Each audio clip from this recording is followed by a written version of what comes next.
राज्य व्यावसायिक प्रशिक्षण परिषद उत्तर प्रदेश के द्वारा प्रति वर्ष यूपी में आईटीआई एडमिशन प्रक्रिया आयोजित की जाती है। जो कि छात्र यूपी आईटीआई 2020 में एडमिशन लेना चाहते हैं तो वह उसके लिए आवेदन दे सकते हैं। यूपी आईटीआई 2020 एडमिशन प्रक्रिया शुरू कर दी गई। SCVT यूपी आईटीआई एडमिशन प्रक्रिया नोटिफिकेशन जारी कर दिया है, 30 जुलाई से शुरू की गई है। आवेदन पत्र की अंतिम तिथि 23 अगस्त है, तो आपको यह ध्यान रखना है 23 अगस्त से पहले आपको निर्धारित तिथि से पहले आपको आवेदन को फिल करना है। ठीक है, इसके फॉर्म भरने के लिए आपको छात्र विभाग से निर्धारित किया गया है कि योग्यता एवं मापदंड अच्छे से जांच लें, उसके बाद ही आपको यूपी आईटीआई एडमिशन लेने के लिए जरूरत है। ठीक है, पहले हम इसकी बात कर लेते हैं, पूरी आपको मैं नोटिफिकेशन की पूरी डिटेल दे देता हूँ, फिर हम इसकी बात करते हैं। ठीक है, किस तरह के आपको तभी भरना जब आप एलिजिबल हो। यूपी आईटीआई 2020 के लिए आवेदन इच्छुक छात्रों को बता दें कि योग्यता मापदंड को पूरा करने के लिए वही छात्र आवेदन करें जो योग्य माने जाएंगे। ठीक है, यूपी आईटीआई के प्रवेश लेने के लिए छात्रों को कोई भी प्रवेश परीक्षा नहीं देनी होगी। छात्रों का एडमिशन मेरिट लिस्ट के आधार पर किया जाएगा। मेरिट लिस्ट शिक्षण योग्यता को ध्यान रखते तैयार की जाएगी। जिन छात्रों का नाम मेरिट लिस्ट में आएगा उन्हें काउंसलिंग प्रक्रिया में भाग लेना होगा। काउंसलिंग प्रक्रिया में सफल छात्रों को एडमिशन दिया जाएगा। जो भी छात्र उत्तर प्रदेश आईटीआई की महत्वपूर्ण तिथियों की जानकारी प्राप्त करना चाहते हैं तो नीचे गई टेबल पर आप दे सकते हैं। यहाँ पे हमें पूरी टेबल है, यहाँ पे आप देख सकते हैं 30 जुलाई से इसकी शुरू हो चुकी है। आवेदन की तिथि 23 अगस्त है। मेरिट लिस्ट जारी किया जाएगी सितंबर में, काउंसलिंग आयोजित की जाएगी सितंबर में। ठीक है, यहाँ पे हम यूपी आईटीआई योग्यता मापदंड देख लेते हैं। जो भी छात्र आईटीआई का आवेदन पत्र भरना चाहते हैं वो पूरा करना चाहने वाले योग्यता मापदंड को पूरी केवल ही आवेदन करने के लिए ही होंगे जो कि जिनकी आपकी योग्य वर्ग ही आप इसके लिए आवेदन करें। बिना योग्यता मापदंड को पूरा किए बिना आवेदन पत्र भरते हैं, जिस ऐसी स्थिति में छात्र आवेदन स्वीकार नहीं किया जाता। तो यहाँ पे हम मापदंड की बात कर लेते हैं। देखिए, प्लास्टिक प्रोसेसिंग की 1 साल का है, आपका 10वीं विज्ञान और गणित विषय में या 12वीं में प्रणाली के अंतर्गत होना चाहिए। फिटर के आप जैसे 2 साल का 4 सेमेस्टर होंगे। 10वीं और विज्ञान और गणित के विषयों में आपका 10वीं या 12वीं प्रणाली के अंतर्गत होना चाहिए। टर्नर का आप दे सकते हैं 2 साल का 10वीं होना ये चाहिए या फिर 12वीं। तो यहाँ पे आपकी शिक्षा जो है सब में 10वीं और 12वीं रहेगी। ठीक है, यहाँ पे आप वही यही सेम रहेगा क्राइटेरिया पर। यहाँ पे हमारे कोर्स चेंज होते आएंगे। यहाँ पे आप दे सकते हैं टर्नर की 2 साल की है, मैकेनिकल की 2 साल की है, इलेक्ट्रीशियन की 2 साल की 4 सेमेस्टर रहेंगे, इंस्ट्रूमेंट मैकेनिक की 2 साल की रहेंगी। तो ये आप दे सकते हैं मैकेनिकल की 2 साल की रहेंगे। ठीक है, टूल एंड और डिमर की 2 साल की रहेंगे। उपकरण एंड डाई मेकर की 2 साल की रहेंगे। मैकेनिकल मशीन टूल रखरखाव की 2 साल रहेंगे। मैकेनिकल ग्रीनर की 2 साल रहेंगे। ड्राफ्ट्समैन की 2 साल रहेंगे। ड्राफ्ट्समैन सिविल के 2 साल रहेंगे। सर्वेयर की 1 साल की रहेगी। ठीक है, इलेक्ट्रीशियन मैकेनिकल की 2 साल रहेंगे। आप यहाँ पे सिलेबस दे सकते हैं, यहाँ पे 10वीं या 12वीं की रहेंगे। विद्युत लिपिक 2 साल के 4 सेमेस्टर रहेंगे। इलेक्ट्रीशियन बिजली वितरण के 2 साल की सेमेस्टर रहेगा। ठीक है, मैकेनिकल मोटर वाहन के 2 साल। ICTCM के information communication technology system maintenance के 2 साल के। मैकेनिकल डीजल के 1 साल का आपका रहेगा। कंप्यूटर हार्डवेयर और नेटवर्क प्रबंधन का 1 साल का। मैकेनिकल मोटरसाइकिल का 1 साल का। फाउंडर टेक्नीशियन का 1 साल का। मैकेनिकल कृषि मशीनरी का 2 साल का। मैकेनिक ट्रैक्टर का 1 साल का। टेक्नीशियन पावर इलेक्ट्रॉनिक सिस्टम के 2 साल का। मैकेनिकल उपभोक्ता इलेक्ट्रॉनिक उपकरण के 2 साल का। तो यहाँ पे आप दे सकते हैं साथ में क्या क्या हमारा चल रहा है। 10वीं के यहाँ पे सिर्फ आपका 10वीं और 12वीं का होना प्रणाली के अंतर्गत जरूरी है। वीविंग टेक्नीशियन का 2 साल का 10वीं पास होना चाहिए। यहाँ पे विज्ञान और गणित के सब्जेक्ट रहेगा। भौतिक चिकित्सा टेक्नीशियन के 1 साल का आपका 10वीं होना चाहिए और 10+2 का ऑर्डर के अंतर्गत। मैकेनिक चिकित्सा इलेक्ट्रॉनिक के 2 साल का आप 10वीं पास होना चाहिए। 10वीं+2 का आपका यहाँ पे विज्ञान और गणित का विषय होना चाहिए। ठीक है, रेडियोलॉजी टेक्नीशियन का 2 साल का। मैकेनिक ऑटो बिजलीगर इलेक्ट्रिशियन का आपका 1 साल का। वस्त्र अपविष्ट प्रसंस्करण तकनीक का 2 साल का। और लिफ्ट और एस्केलेटर तकनीक मैकेनिक का 2 साल का। आंतरिक सजावट डिजाइनिंग का 1 साल का। आर्किटेक्चर सहायक का 1 साल का। मैकेनिकल ओडी बोर्डिंग पेंटिंग का 1 साल का। औद्योगिक चित्रकार का 1 साल का। IT का 1 साल और 2 साल का। मैकेनिक ऑटो बॉडी का 1 साल का और प्लम्बर का 1 साल का रहेगा।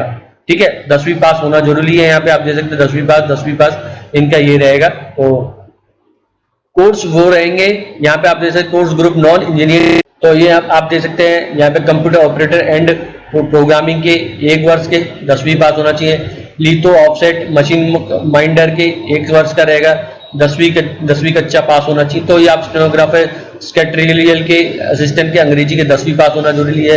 स्टेनोग्राफर एंड स्टेटिकल असिस्टेंट के हिंदी के 1 वर्ष का। तो ये आपके तरह तरह के कोर्स है। फूड प्रोडक्शन, तो यहाँ पे आपके 1 वर्ष, तो यहाँ पे आप दे सकते हैं। ठीक है, मैं आपको दिखा रहा हूँ, बहुत सारे हैं, तो मैं एक एक करके पढ़ूंगा तो बहुत देर हो जाएगी, वीडियो भी लंबा हो जाता है। ठीक है, आप लोग भी स्किप कर देते बेड़ई के, यहाँ पर सीट मेटल कर्मचारी के, वेल्डर के, तो इस सब के आपके यहाँ पे 8वीं क्लास की योग्यता दी गई है। यहाँ पर आप 1 साल का सेमेस्टर रहेंगे, 1 साल का कोर्स रहेगा, कुछ 2 साल के हैं, 2 सेमेस्टर रह सकते हैं, आप दे सकते हैं। यहाँ पर कोर्स बी के जो कि नॉन इंजीनियरिंग ट्रेड्स के रहेंगे, जूता निर्माता, चमड़ा सामान, वाहन बनाना, प्रोविजनिंग टेक्नोलॉजी 1 साल और 5वीं कक्षा 8 का उत्तीर्ण होना जरूरी है। Course group A non engineering trades के आप देख सकते हैं, कंप्यूटर ऑपरेटर एंड प्रोग्रामिंग 1 साल का 10वीं पास, computer aided embroidery and designing का 1 साल का 10वीं प्लस 12th का होना जरूरी है। इस तरीके से यहाँ पे आप करेंगे। Course group B non engineering trend के 1 साल के 8 कक्षा 8 का होना जरूरी है। तो इस तरीके के आपके ट्रेंड है। तो यहाँ पे आयु सीमा 1 अगस्त 2020 के अनुसार की बात कर लेते हैं, जो कि आपकी आयु कम से कम 14 वर्ष होनी चाहिए। ITI के लिए अधिकतम आयु तय नहीं की गई है। आरक्षण के अनुसूचित जाति के वर्गों के लिए 21% आरक्षण है, अनुसूचित जनजातियों के लिए 0.2, अन्य पिछड़ा वर्ग के 27% आरक्षण रहेगा। यूपी ITI एप्लीकेशन फॉर्म की बात कर लेते हैं। ऑनलाइन माध्यम 30 जुलाई से जारी किया गया है। एक छात्र राज्य व्यावसायिक प्रशिक्षण परिषद उत्तर प्रदेश के अधिकारी scvtup.in पर जाकर आवेदन कर सकते हैं। मैं बता दूं किस तरीके से करना होता है। 23 तारीख इसकी लास्ट डेट है। यूपी ITI एप्लीकेशन फॉर्म भर सकते हैं। आपकी सारी जानकारी ठीक और सही होनी चाहिए, एक भी गलत होने पर छात्र का आवेदन रद्द किया जाएगा। आवेदन शुल्क की बात करते हैं, जो भी छात्र आवेदन करना चाहते हैं उनका शुल्क भी भरना होगा। आवेदन शुल्क का होना अनिवार्य है। उसके बाद आवेदन शुल्क भुगतान करने के बाद ही आवेदन प्रक्रिया मानी जाती है। तो आपको ध्यान में रखना है, जैसे ऑनलाइन विधि से कर सकते हैं। सामान्य वर्ग का पिछड़ा वर्ग के लिए 250 रुपए और अनुसूचित जाति अनुसूचित जनजातियों के लिए 150 रुपए फीस रहेगी। इसके यूपी के ITI की एडमिशन चयन प्रक्रिया जैसे आवेदन पत्र, मेरिट लिस्ट, काउंसलिंग प्रक्रिया पर है। यूपी ITI मेरिट लिस्ट आपके यहाँ पे देख सकते हैं। ऑनलाइन माध्यम से आवेदन करने पर आपको किया जाएगा। छात्र के मेरिट लिस्ट तैयार किया। यूपी ITI मेरिट लिस्ट 2020 राज्य व्यावसायिक प्रशिक्षण परिषद उत्तर प्रदेश की आधिकारिक वेबसाइट पर आपको मिल जाएगी। इस वेबसाइट का लिंक मिल जाएगा। ठीक है, वहां पे आप रिजल्ट चेक कर सकते हैं। ठीक है, इसके अलावा छात्र को हमारे पेज पर दी गई मेरिट लिस्ट की जानकारी मिल जाएगी।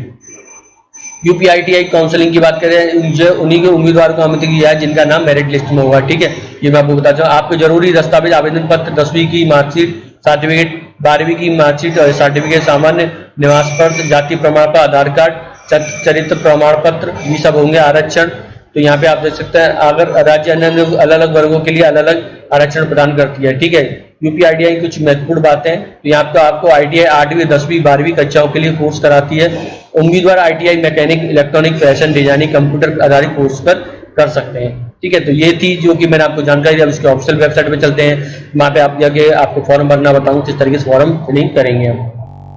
तो फ्रेंड आप देख सकते हैं ये हमारी इसकी ऑफिशियल वेबसाइट पे ऑनलाइन सबमिशन पे क्लिक करेंगे। यहाँ पे इस तरीके से ITI की फॉर्म भरने के लिए जब मैं इस पर क्लिक करता हूँ तो देखिए ये अभी लोड हो रहा है। लोड होने के बाद कुछ आपको इस तरीके से दिखाई देगा। ऑनलाइन यहाँ पे आपको पढ़ सकते हैं। यहाँ पे ऑनलाइन दिशा निर्देश, पत्र प्रारूप, विवरण पुस्तिका डाउनलोड कर सकते हैं। प्रशिक्षण क्षमता की आपको जान सकते हैं। प्रशिक्षण संस्था की क्षमता और सूची निजी संस्थान दे सकते हैं। ऑनलाइन इस तरीके से आप यहाँ पे आपकी जो अपनी इन्फॉर्मेशन इसकी PDF आपकी खुल जाएगी। तो इन सबको आप में से जो इन्फॉर्मेशन आपके काम की लगती है उसको पढ़ लीजिएगा, सही रहता है। यहाँ पे आपको डिटेल दे रखी है, किस तरीके से भुगतान कर सकते हैं, मोबाइल नंबर, यहाँ पे OTP आपको किस तरीके से आया होगा, तो ये सब चीज दे सकते हैं। यहाँ पे आपकी शुल्क यहाँ पे दे रखा है। ऑनलाइन आवेदन पे मैं क्लिक करूंगा, इस लिंक पे क्लिक करने का कुछ इस तरीके से आएगा। ठीक है, तो उसके बाद आपको ये कुछ इस तरीके से खुल जाएगा। यहाँ पे आपको एप्लीकेशन का नाम, आवेदक का नाम हिंदी में, आवेदक फादर का नाम और इसका नाम, पिता का नाम हिंदी में, मदर का नाम, माता का नाम हिंदी में, जन्म आपको जन्म डेट ऑफ बर्थ यहाँ पे आपको डालना है। सेलेक्टर का आपको क्राइटेरिया चुनना है।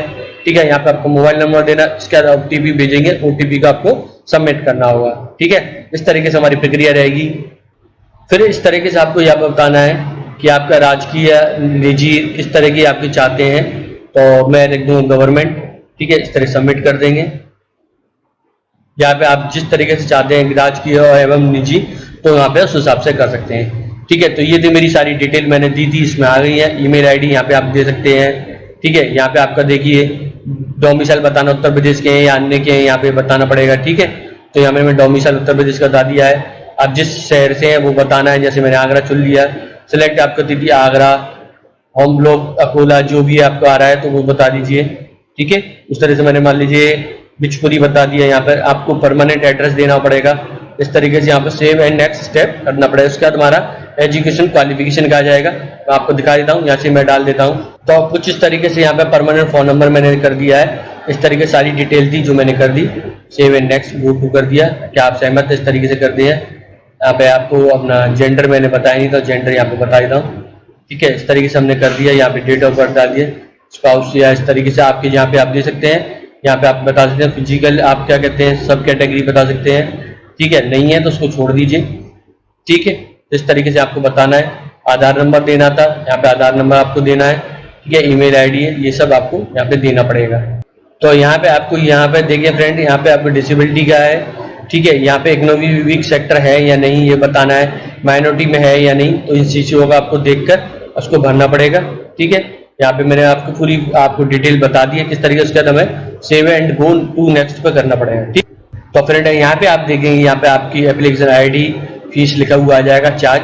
आप किस यहाँ पे एजुकेशन क्वालिफिकेशन बतानी है, 8वीं 10वीं, जिस परीक्षा के लिए आपने उत्तीर्ण किया उसको बताना है। तो मैं आपको बता देता हूँ, यहाँ पे 10वीं प्लस कर देता हूँ। ठीक है, यहाँ पे आप बताएं अलग 40% से आपको इस तरीके से कैटेगरी सेलेक्ट कर लेनी है।